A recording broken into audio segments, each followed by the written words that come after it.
2021 was a pretty weird year. Somehow the most normal experience I had across all 12 months was when I went to see Space Jam: A New Legacy in theaters. And that's a movie where this happened. I know what you need. You need a plan. Yeah! Yeah, baby, yeah! This end of the year list is going to be a little freeform. I'll be covering my personal favorite and least favorite mainstream animated movies, shows, and specials in no particular order. Keep in mind that there will be occasional spoilers, and if I didn't watch it or already covered it this year, it won't be on the list. Here's my top 10 best and worst of animation in 2021, baby.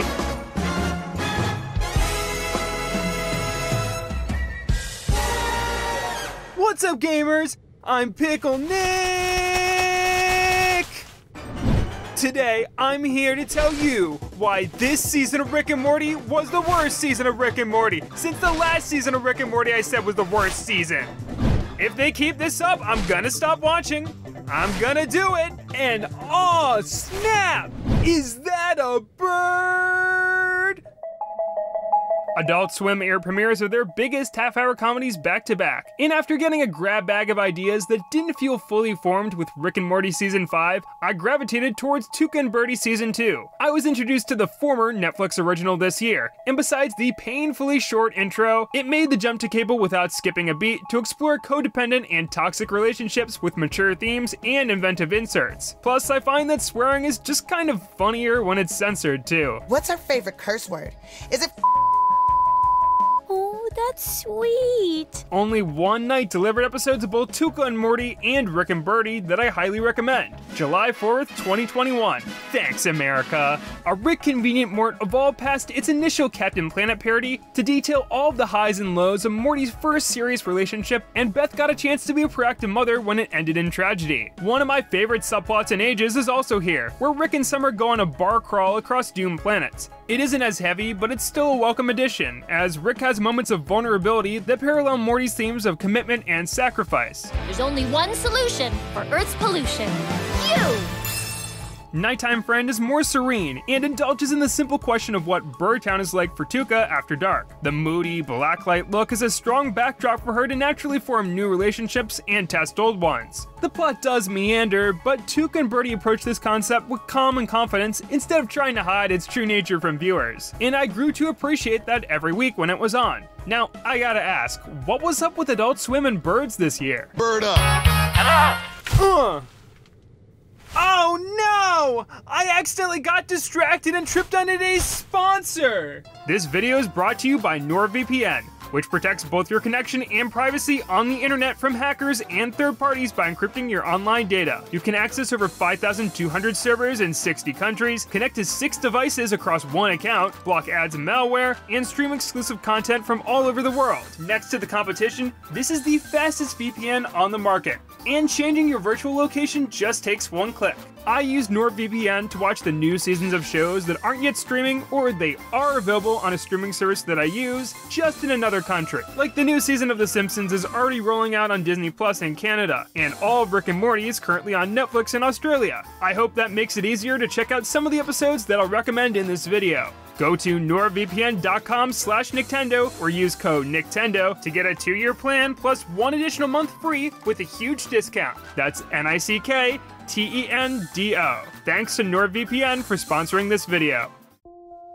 This year, we said goodbye to 2 serialized epics cut short after being moved around networks and streaming services. Infinity Train Book 4 was a lighthearted reaction to the darker and lore-focused Book 3. It didn't tie up any loose ends, but there was a well-rounded trio, top-notch art direction, and a sense of cohesion between chapters. As much as I want to spotlight the most prestigious role in J.K. Simmons' career, the twin tapes concisely established the history and goals of protagonists Min and Ryan before they board the Infinity Train. Hey, you're up! Where's your buddy? I don't know. There's a long sequence done in split screen, where the shots and audio parallel and overlap to show the 2 former friends drift apart before their paths cross again. It uses a gimmick I've seen before in a masterful new way, all without looking like 2 episodes playing at once. Ryan?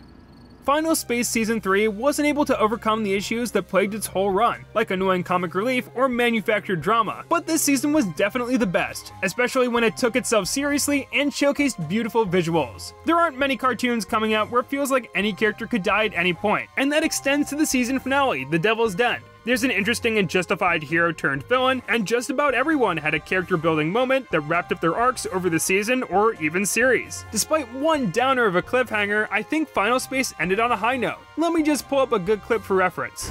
That's a spoiler, that's a spoiler, that's a spoiler. Well, this is technically the ending. While both Infinity Train and Final Space had more stories to tell, I still appreciate the maturity and diversity they displayed when they were around, even if I'd still watch more seasons of either show. Also, I wrote about Infinity Train while on an actual train, and I think that deserves some kind of award. I declare Camp SpongeBob officially open for fun. I don't think that the two new SpongeBob spin-offs are all that bad, but the fact that we'll never definitively know if these franchise expansions went against the wishes of Steven Hillenburg shortly after his passing doesn't sit right with me. I'll give the Patrick Star Show props for embracing its cartooniness and having a new variety show format, but none of the episodes I've seen have justified why these couldn't have been a part of the already very wacky original series. Same goes for Camp Coral, which is basically Diet SpongeBob besides some unique dynamics and the supporting cast getting more attention. The visuals feature some fluid animation and it has fun with mixed media, but the lighting occasionally looks unfinished, and animation shortcuts are easy to notice, like this T-posing background fish. Even though these spin-offs generally maintain the same quality as current vanilla SpongeBob, they feel like gimmicky alternatives instead of worthy successors. Mr. Tentacles loves the woods. I hate the woods. Nickelodeon only has one entirely original animated series that isn't associated with any reboot or spin-off on its main network, and that's Middlemost Post, from former SpongeBob board artist John Trebek III. Volcano? Wow, so this is what a volcano... Think Chowder with its main trio and creative use of stop-motion scenery, but with the focus on delivering mail instead of cooking. While I applaud the episodic adventures for having solid, emotionally driven storytelling, the appeal for me isn't the writing so much as it is the visual world building. The incidentals all belong to different regions, corresponding with colors, seasons, or climates, and their designs are all so diverse. The default outfits are winter-themed, which is a nice change of pace from 6 to 11-year-old boys constantly wearing shorts and hoodies. My favorite character is Lily the Caterpillar, a local inventor and shop owner who is so unique with her voice, demeanor, and inventions. More of this, please. Remember that one time I said I teach you how to swim, and then you jumped in the water, and I remembered I didn't know how to swim. The Ghost and Molly McGee!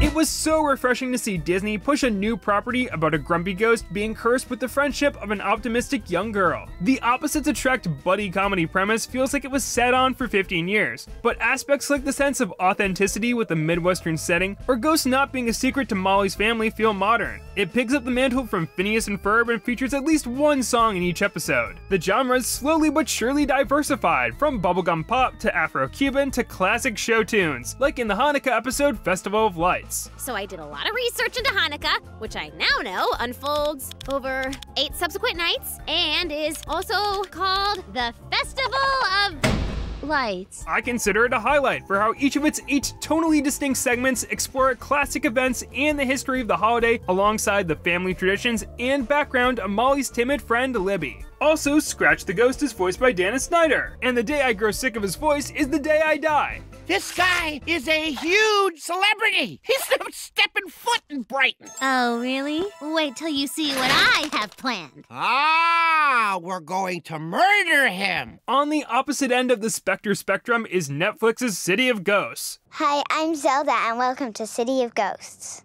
On our show, we, the Ghost Club, look for ghosts around the city to tell us their stories. Here, animated kids track down and interview real-life citizens, some of which play ghosts, to learn about the history and diverse communities of a live-action Los Angeles. It comes from Elizabeth Ito, whose Cartoon Network pilot Welcome to My Life was a favorite of mine. This has the same simple but subtle designs and animation on display, but with the warmth and handcrafted approach of a young kid who wants to explore a town through their video camera. It's a VHS tape. It's like full of YouTubes. I like this laid-back series, but I know that it isn't for everyone, including Netflix, who barely promoted City of Ghosts and canceled it after only 6 episodes, despite all the great press it garnered. I hope that a show like this, with something to teach children of all ages, isn't forgotten. May it haunt Netflix Animation's legacy for years to come. Hanna-Barbera celebrated their legacy characters this year, most notably in Jellystone on HBO Max. C.H. Greenblatt returned to making an off-the-wall comedy with a show aimed at the lucrative market of religious Boomerang fans and actual boomers. My crew and I are the coolest, most premier street gang this side of the Hanna-Barbera cinematic universe. While I don't love every member of the large ensemble cast, there's a character for everyone, like Jabberjaw as a sassy working girl, or the Banana Splits as street thugs. Cats Do Dance is my favorite episode so far, for how it introduces Top Cat and his gang of con artists in a way that keeps them all likable and highlights their individual personalities in only 11 minutes. As always, I got a plan. The Cats reluctantly square off in a dance battle against the entirely original cast of Hey, It's the King in stupidly brilliant ways. The King himself puts Top Cat in a pretty awkward position. Thanks for the new digs, Top Cat! Or should I say, Bottom Cat? Peter Potamus is also featured here, and the man can't catch a break. He went from being a sex maniac to Alex Jones to an otaku to being cut from the new Harvey Birdman spin-off Bird Girl. When it came to choosing my least favorite cartoon of the year, run-of-the-mill animated sitcoms like The Prince and Chicago Party Aunt were obvious contenders. I can't recommend either, except for this one musical number in The Prince that had no reason to go as hard as it did, but I give both credit for having clear identities and unique characters. Adult Swim's Bird Girl turns what was once a rapid-fire and self-aware satire of court procedurals with classic Hanna-Barbera characters into an awkward half-hour workplace comedy / superhero parody / soft reboot that probably should have been an original project. Guys, we've got the wrong address.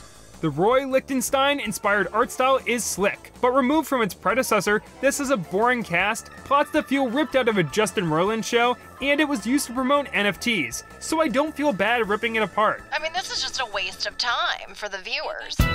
The CW's charmingly cheap reunion special parody Scooby-Doo Where Are You Now is closer to something Adult Swim or Cartoon Network would have produced 20 years ago, right down to classic clips being dubbed over. Great babe, Scooby, Scooby-Doo. Great babe, yeah, great babe. A goofy mystery on the Warner backlot is intercut with history segments featuring a good mix of Scooby veterans and animation experts. There's some neat behind-the-scenes insight and rare concept art, but I really enjoyed how this embraced the cheesiness of Scooby-Doo and played around with the gimmicks of reunion specials. Next week we're filming the Friends Reunion. The fans really miss those characters from the original Friends reunion. As much as I enjoyed Jellystone, I'm glad that there's still opportunities for these classic properties to mock themselves. A Mystery Incorporated follow-up would be nice and all, but a spiritual successor to the Scooby-Doo project? That's what the fans truly needed. I was really looking forward to meeting Scooby's illegitimate children. Gee, Mo, I can't believe you gave us drinks on the house tonight. That's because I ain't Mo. I'm Loki. Crossovers and commercials have always been a part of The Simpsons, but their new ads, disguised as shorts on Disney+, feel especially corporate after years of bashing the company before the Fox buyout. The Force Awakens from its nap, The Good, The Bart, and The Loki, and Plusiversary are just okay, all things considered. They're well animated, have some fun ideas, and come with the obligatory self-aware jokes / cry for help about how out of place it is to see The Simpsons paired with these massive properties. And then they do it anyway. At this point, it doesn't feel subversive, especially when they pat themselves on the back for following Disney's restrictions, like how they can't use Mickey Mouse. I can't believe you're getting away with this. Keep it up. If they're going to do shorts, make them look and feel special, instead of doing the bare minimum, which has resulted in content that feels like rushed Treehouse of Horror skits. But hey, I'll still take this over the political sketches they used to do. Oh no, it's the Democratic candidates. On the other hand, season 33 of The Simpsons has mostly been stellar. While not especially funny, every other episode has done a great job finding exciting new stories and age-old characters. And the standout is the two-part send-up of Prestige TV, A Serious Flanders. It's the rare format-breaking episode where the parody elevates the character drama. They nailed the look and feel of the genre, and it isn't canon. So the characters have the opportunity to grow over time, or just be murdered on screen. Look what they did to my beautiful Goomba! If you're in the mood for some Simpsons offshoots, I finally came around on Disenchantment. Although it left lots of plot threads hanging, the series worked hard to make everyone likable, became fully serialized, developed its gorgeous settings, and the pacing improved. Episodes like Last Splash showed how sincere and calming it can be, as Bean and Elfo experienced love and loss on the open sea. I memed on Duncanville pretty hard last year, but it's settled into a niche as a sometimes surreal but heartwarming comedy. I recommend Off to the Braces, a semi-musical installment about the Harris family grappling with how physical changes affect their public image. What do you think, Duncan? Should I betray the core of who I've always been for the respectability I've always secretly craved? Yeah, sure. Kiss my big Springfield behind, Shelbyville! Woo! Ha ha! I am invincible! Invincible! You— Ow!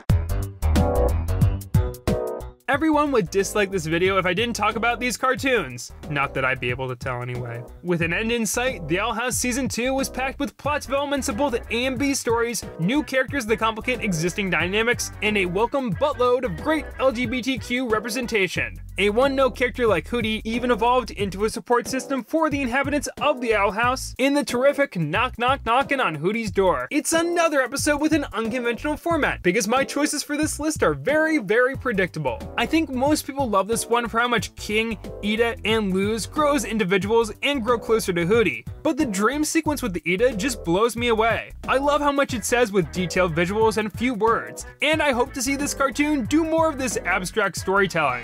I can't do this anymore. Most modern superhero adaptations are comedic, aimed at kids, or aren't able to do the source material justice. While its animation quality varies, Invincible on Amazon Prime was a mature and gruesome breath of fresh air. It's the best American cartoon with 44-minute episodes since, the new Scooby-Doo movies, I think? I'm glad to see the format become more popular. The long runtime generally never feels wasted, and it's used to show the fallout of an emotionally charged battle in the gripping season finale.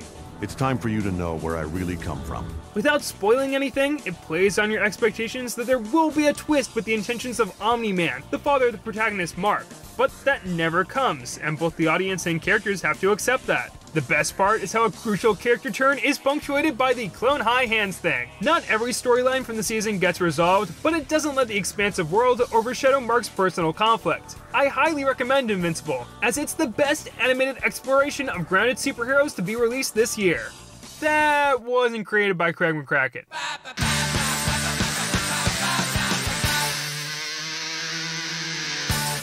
Netflix was behind my 2 top animated series of the year. Kid Cosmic follows a young boy who finds 5 cosmic stones of power, and he teams up with 4 other misfits in his small desert town to protect Earth from intergalactic threats. Although Season 2 ups the ante with its action and scope, I want to spotlight the 4th episode, where almost all of the local heroes get acquainted with their powers and face an onslaught of otherworldly invaders. It's filtered through a condensed montage, skimming over standard plots, foes, and resolutions to display Kid's growing jealousy of his teammates, culminating in a predictable but bittersweet twist.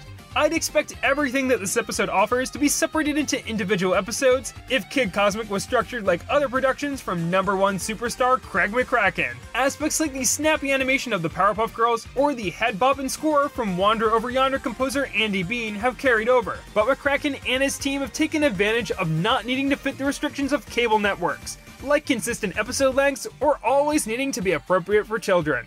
Spacemen sleeping? Yeah.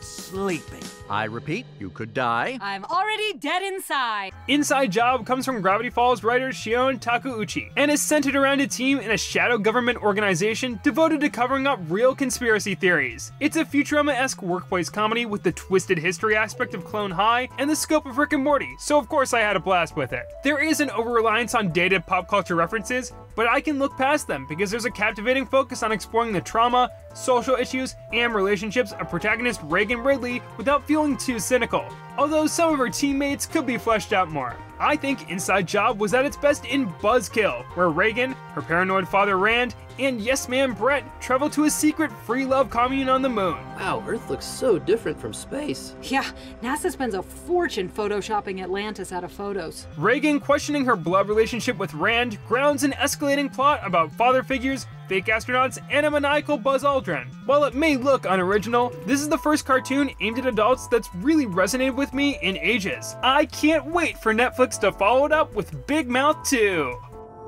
Sweet, free space dog. Welcome to the Space Jam. So, you want me, a talking cartoon bunny, to play with you, an NBA superstar, in a high-stakes basketball game? Sounds awfully familiar.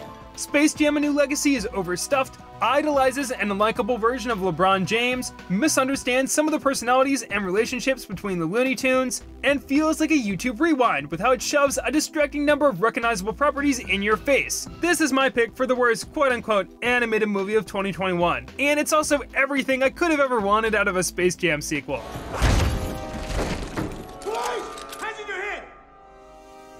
Lady check her Twitter.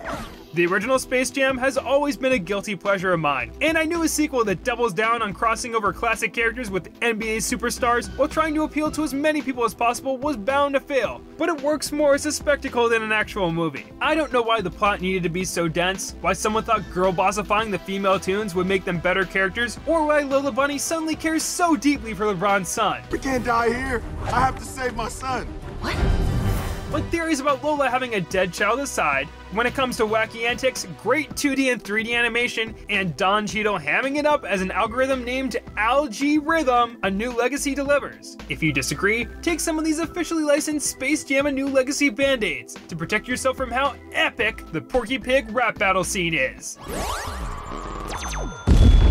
Style point. He was spitting hot fire.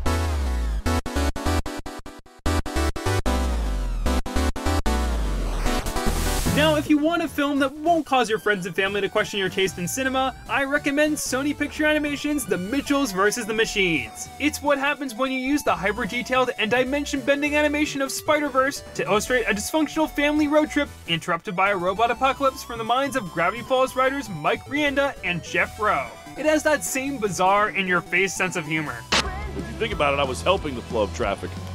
What are you writing down? As much as I love finding new character details and Easter eggs during rewatches, this movie ain't perfect. But I think some of the divisive creative choices can be attributed to how it embodies the perspective of creative teen Katie Mitchell. Not only do the hand-drawn flourishes put her personal stamp on the feature, but so do the references to outdated memes. Like, even though the view of internet culture is a little outdated, this does feel like the kind of movie that a child who grew up being constantly online would make. The Mitchells are not really the worst family ever, but it makes sense for an 18-year-old to be overly embarrassed by her family and not always treat them with respect at first. Technology is also painted as a communication tool that splits generations instead of being strictly good or bad, and it helps exemplify the broken relationship between Katie and her father. You know, you can experience things a whole lot better without that camera. Your eyes are nature's camera. I am experiencing it. This is how I experience things. In a way, I think the slight cringiness of the Mitchells versus the Machines works, because that's what families are. Besides, it wouldn't feel as personal if it wasn't a little embarrassing.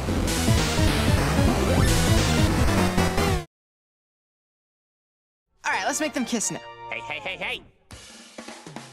Here's a little lightning round, because I'm very tired and not everything I watched this year could make the cut. The Aquaman King of Atlantis miniseries feels drawn out, but if you liked Thundercats Roar, this is a step up in terms of design and character writing. Elliot from Earth is a cozy slice of sci-fi life, and I like what it became. I just hope it snags another season. Arcane looks absolutely amazing for being a TV show, and if you love it, more power to you. But it's also one big advertisement for Riot Games, and I personally don't feel comfortable recommending a product based on their work. Monsters at Work turns Monsters Inc. into a workplace comedy like The Office. Season 9, where your favorite characters are sidelined and bland new blood gets too much screen time. I suppose it's fine if you want a little more world building and time with these characters though. Q-Force doesn't have nuanced representation or humor, but the art direction is solid, and the drama hooked me early on. Its first trailer did not do it justice. As for individual episodes, I recommend Secret Horse from Close Enough, dated Avatar references and all, The Last Lullaby from Centaur World, which is a very well-made show but not my cup of tea, What If T'Challa Became a Star-Lord from Marvel's What If was a fun excuse to see Guardians of the Galaxy characters again, Fan or Foe from Craig of the Creek taps into my pure love and frustration with conventions and being a Sonic the Hedgehog fan,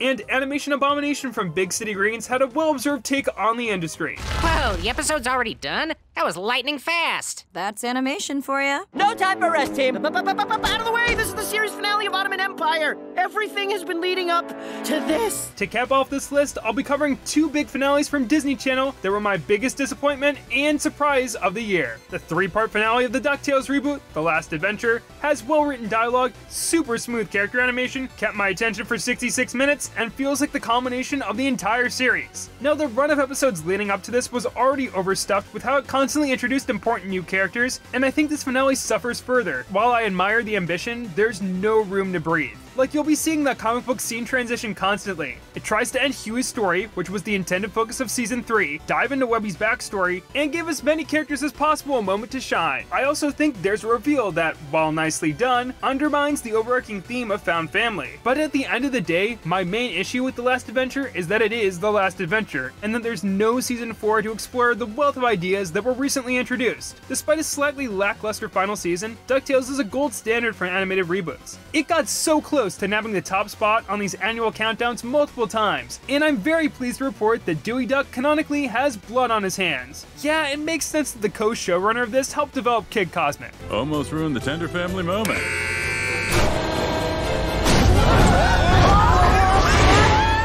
True Colors capped off Amphibia's 2nd season, and was worth the wait after the last-minute delays and leaks that earned it a content warning. This episode has some intense final scenes. It might be scary for younger viewers. This is the climax of the series, where the true intentions of the seemingly benevolent King Andrias are revealed, as Anne, Sasha, and Marcy attempt to return to Earth. Instead of building up a brand new conflict, 2 seasons of TV are all paid off at once, and it seamlessly feels like it's going down a checklist. Anne stands up to Sasha, check. Sasha and Anne have a rematch, check. Holly gets her legs, check. The true power of the Calamity Box and Anne are unleashed, check. Keith David says practically nothing but evil monologues, check. The audience is devastated emotionally, check.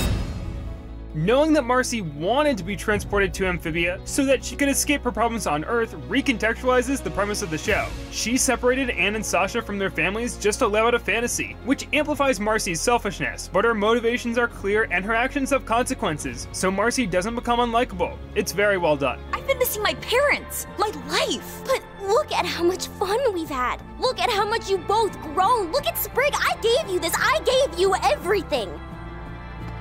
I just didn't want to be alone.